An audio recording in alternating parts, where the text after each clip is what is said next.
Then, Atlanta happened. Atlanta is 250 miles from the ocean, in the middle of Georgia, yet it became the king of the entire Southeast. 6.1 million people live there today. It has the world's busiest airport. Every major Southern company is headquartered there. Coca-Cola, Delta Airlines, Home Depot, UPS. Atlanta vacuums up all the money and jobs that could have gone to the coast. Here's how it happened. In the 1800s, America was building railroads everywhere. These railroads needed places to meet and exchange goods. They picked Atlanta as a meeting point. Suddenly, every train going through the South stopped in Atlanta. If you wanted to ship anything, it went through Atlanta. Businesses noticed. They moved to Atlanta to be near the railroads. Workers followed the businesses. More workers meant more businesses. More businesses meant more workers. The cycle kept building.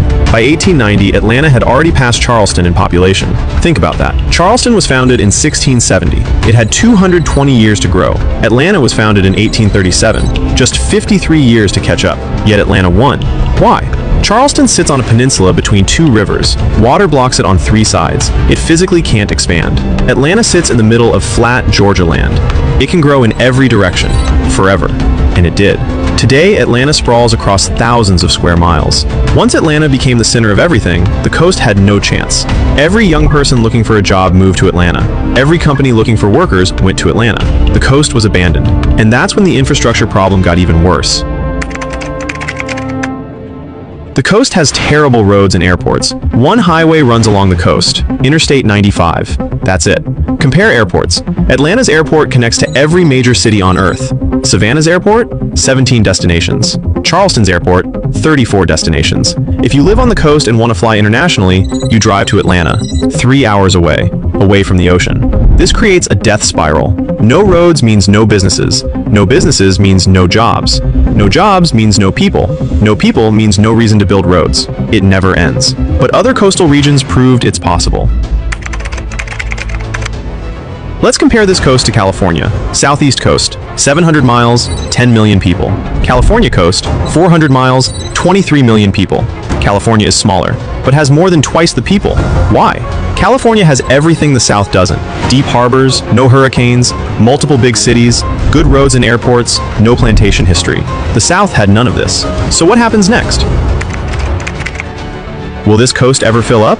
No. Climate change is making hurricanes worse. Sea levels are rising and flooding the coast. Atlanta keeps growing and taking all the jobs. Remote work could help. People could live anywhere. But remote workers are moving to Florida.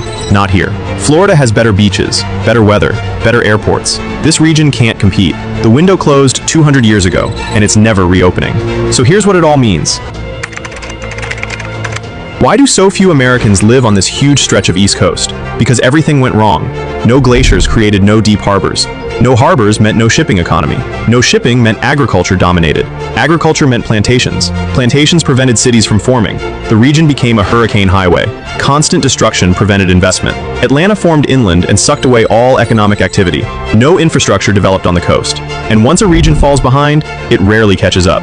Meanwhile, Americans continue flooding to Florida. Florida's East Coast gained 2 million people in the last decade. The Carolinas and Georgia coast gained 500,000, 4 times less growth, on twice the coastline. The numbers tell the story. Americans want coasts with harbors, jobs, and infrastructure. The Southeast coast has beautiful beaches and constant hurricanes. That's not enough. So this massive stretch of prime oceanfront property stays empty. 700 miles of Atlantic coastline, 10 million people. And it will probably stay that way forever.